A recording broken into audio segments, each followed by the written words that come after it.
Welcome to East Coast Sailing. Come and join me on part 2 of the sailing adventure as I travel 600 nautical miles solo, travelling to the Channel Islands.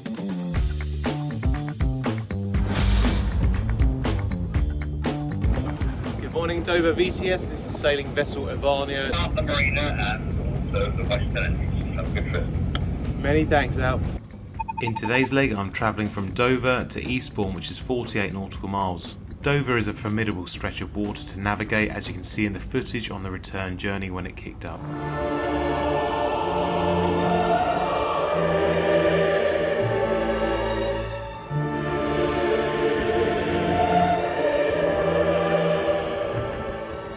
It's day 2 of the adventure and I'm currently in a convoy of other sailing vessels.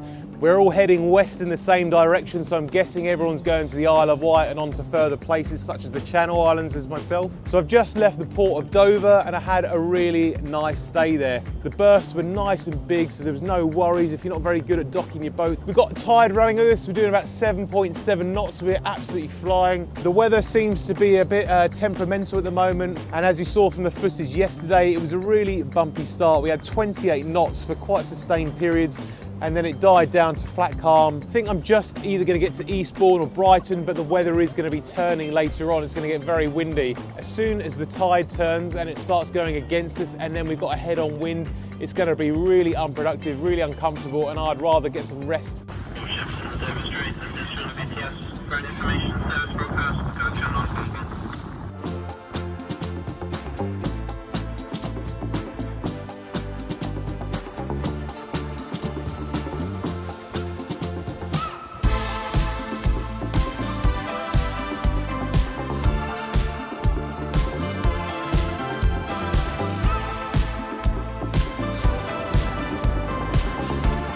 Now I picked to leave at 6 in the morning because that's when the tide turns and starts working with us. Generally it tends to be about 4 hours after high water in Dover. If you're new to sailing, you might not have seen these charts before, but these are called tidal flows. You'll get 6 on every hour before high water, and then you'll have high water itself, and then you get 6 charts after high water. The arrows show the direction of the tidal flow, and the size of the arrow signifies how strong the tide is. The bigger the arrow, the stronger the tide. The numbers separated by a comma show the speeds of the tide between neaps or springs. So you can see on a neap tide it will be 2 knots, on a spring tide it can be up to 3.6 knots. You can use these tides to your advantage to gain extra speed over ground, and that's the reason why I went 4 hours after high water. As you can see, the tidal streams change and push us in the correct direction towards Eastbourne. So the next destination I'm going to be going past is Dungeness, and if you've never been to Dungeness, it is an amazing place. They call it the UK's only desert, even though it's not officially a desert. Now I expect to get around Dungeness in the next hour and a half.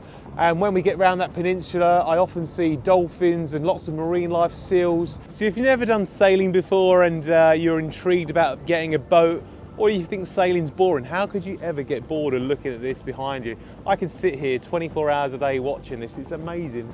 I mean, look at all the other sailing boats. I've got 1, 2, 3, 4, 5 sailboats behind me. I've got 3 in front of me. Do you ever have one of those epiphanies where you just look up and take stock of everything, and putting all those winter days of DIY on the boat and fixing things, and thought, when's this ever going to end? And then you look at your sails on a beautiful cloudless day like this, which are few and far between, and you just think it's all worthwhile. The only thing that would top this is having my family with me, but they do not like coming offshore and long sailing trips. They like the marine life, but without the sailing.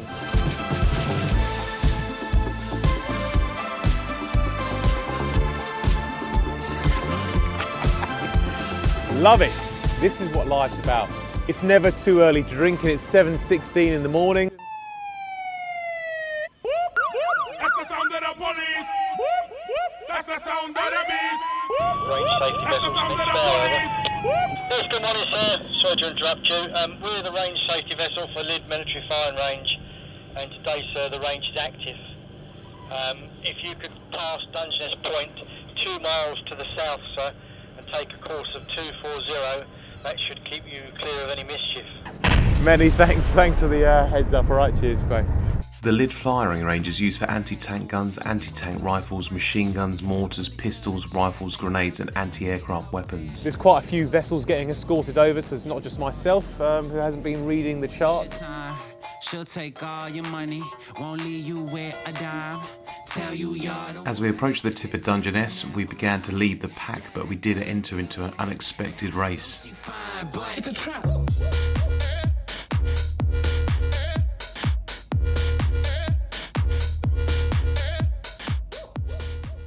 As I sailed past the other boat, I took a beautiful photo with my SLR camera and actually gave the image to them, as they turned out to be my neighbours in Eastbourne. Trying to find where to live, but it's not bringing you home.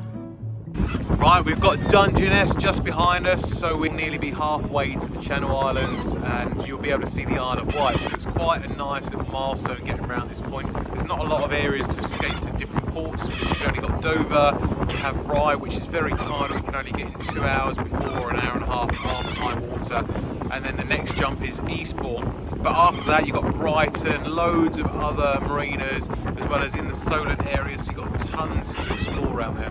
In the rough, there's better seasons rising like the sun, 'cause morning always comes.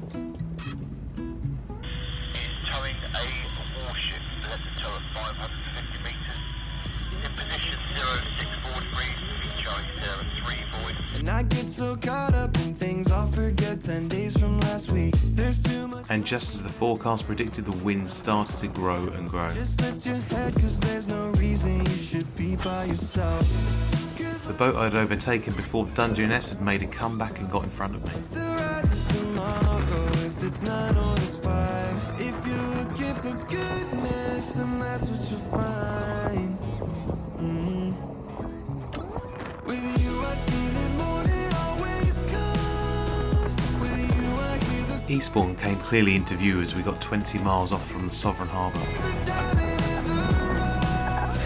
There's better seasons rising like the sun, 'cause morning always comes. Morning always, yeah, morning always comes. And morning always, yeah, morning always comes. And morning always, yeah, morning always comes. Right guys, I hope you can hear me, but it is seriously windy. We've got 21 knots on the nose and we're just trying to get into Eastbourne. I was going to do a little bit more progress today, but I think the winds are just going to get stronger and stronger, and it's not a very comfortable ride, and we've currently got a little bit of tide against us, so it's only going to get worse.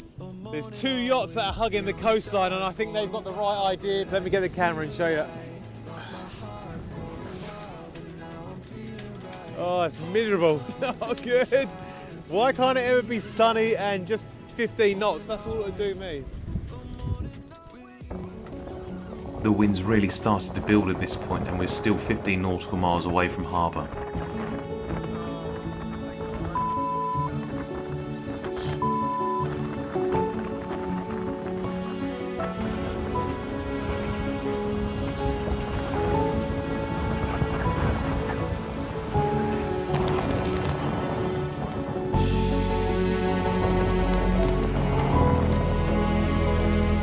The relentless winds of Eastbourne awoke Navani from her sleep, and she took off like a rocket ship.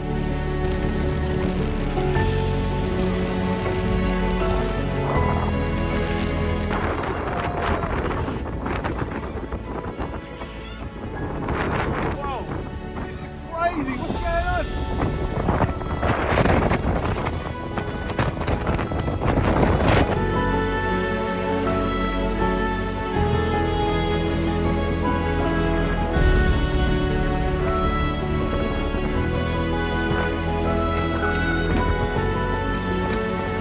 Thankfully, I was only 10 miles from Eastbourne before the apparent wind speeds reached 27 knots, and the tide had also turned against us, making progress very slow.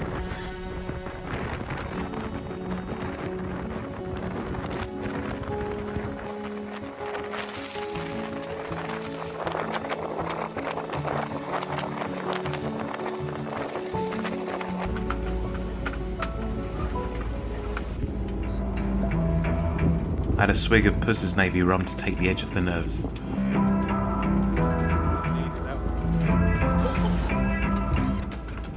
Guess I woke up today and just chose chaos.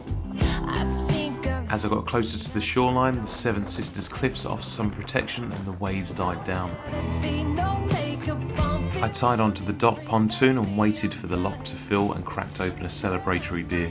If you arrive at Sovereign Harbour at low tide, just be careful of these rocks as they weren't shown in my paper charts. I don't care. I don't care. Talk about me like you know me. It's like any British town though, it looks better from the boat than it does when you're standing on the shoreline. Lots of nice ice cream and lots of dog shit on the beach.